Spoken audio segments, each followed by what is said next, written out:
We didn't prepare anything for your son. He's not really one of us. My sister threw the line onto the table like a rock. I slid the bill back to the waiter and said, "Then I'm not paying." Months later, they were shaking. Keys seized, numbers blocked, evidence laid out in front of a lawyer, begging the person they once looked down on. Regret came too late. I will never forget the moment that sentence was spoken 3 days ago. My sister's voice was light, like she was casually commenting on a dish, yet it carried a blade. She said it while cutting into her $100 filet mignon, her movements elegant like a magazine shoot. Her twin sons sat beside her, each holding a crystal glass of mocktail handed over by the waiter. Clear glass with polished stems showing off privilege. My son's cup, on the other hand, was just regular glass. Clear. Cheap. Insignificant. My hand froze mid-pour. My heartbeat slammed against my throat. But I couldn't let my son sense anything. He was only 9. He carefully placed the cloth napkin across his lap, eyes bright with curiosity. "Mom, this place looks like a castle." I smiled and ruffled his hair, even though my voice was stuck in my chest. My sister rolled her eyes, no words needed to show contempt. She lifted her glass, looked at my son over the rim like he was an intruder. My mother leaned toward me, smiling as she spoke with a cold voice. "You should have told us you were bringing him." I didn't reply. There was no right answer. The babysitter canceled last minute. I wasn't going to leave my child home alone, but they didn't care. All they cared about was whether I ruined their aesthetic. Printed on the menu, "Happy birthday, Linda 65th. My mother loved anything that looked expensive and enviable. My son and I were imperfections. The waiter came to take orders. My sister pointed her chin toward my child. "Just give him some simple pasta. Kids don't eat much." The waiter glanced at me, embarrassed. I nodded. "That's fine, thank you." My son looked up at me, uncertain. Should I not have come? I held his small hand. "You absolutely should be here." I said it for him. And for myself. Throughout the meal, I watched my sister's family enjoy their appetizers, personalized service, their names remembered. Meanwhile, my son didn't even get his water glass noticed. He finished his simple pasta quietly, shrinking into himself like he didn't want to cause trouble. The night skyline outside was beautiful. Reflections of the warm chandelier lights showed our silhouettes on the window. We looked like forgotten shadows. Then came the bill. The waiter held it out. "Who will be taking care of this?" I felt my sister's anticipation. She leaned back, waiting to see me pull out my card. I knew why. During planning, my mother hinted I should pay. To keep the peace, I agreed. I looked at the waiter. Calm. Not me. The entire table froze. My mother's face darkened. "You said you would pay." I looked at her, then at my sister, then at my son. His head lowered, small hands gripping the napkin.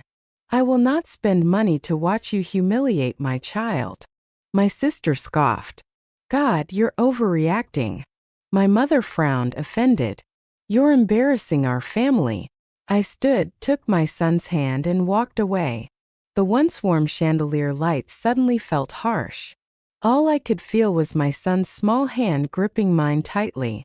The next morning, my phone showed 13 missed calls. My mother, my sister, and relatives who only show up to watch a spectacle.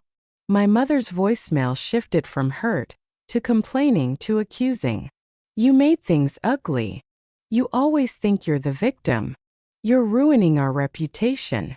My sister texted a long message. "It was a misunderstanding. Your son just wasn't in the plan. Stop playing the victim." I deleted it. That afternoon, I took my son to the park.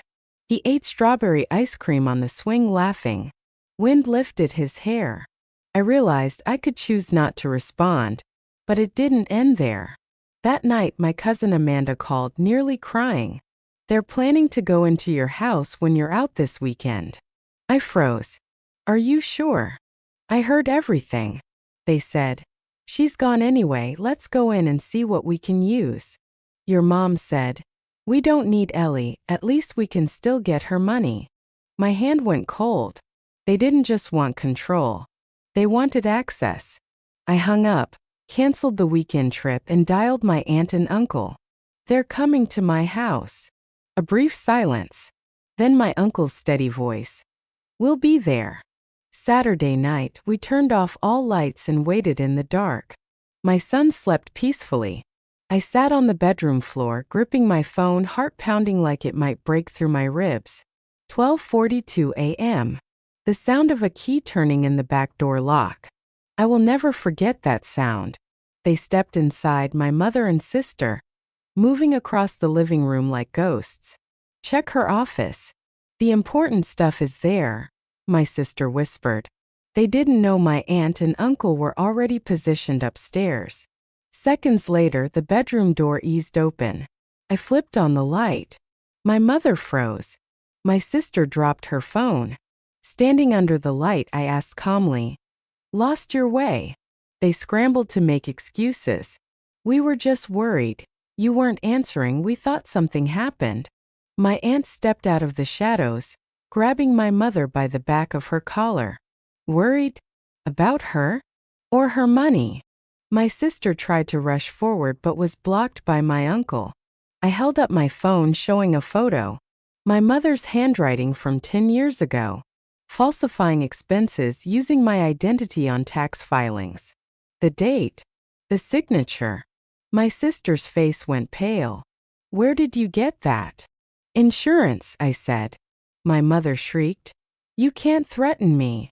You're destroying this family." Esther daher. "You destroyed it the minute you broke in." My aunt shoved her toward the door. "Get out." My sister clung to the doorway, trembling, crying. "Ellie, we're family. You can't do this." I smiled, not cruel, just free. "You taught me how." I closed the door. Locked it.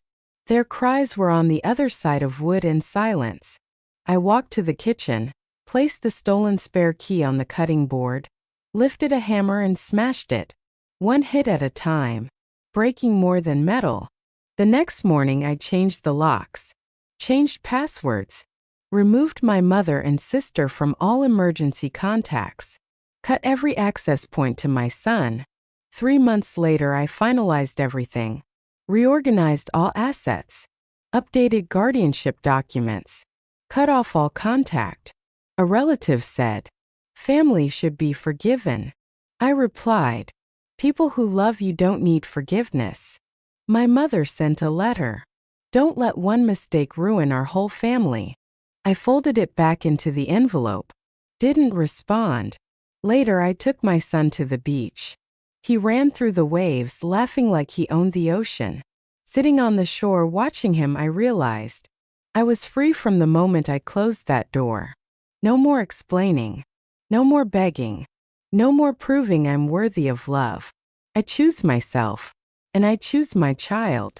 That is my final revenge.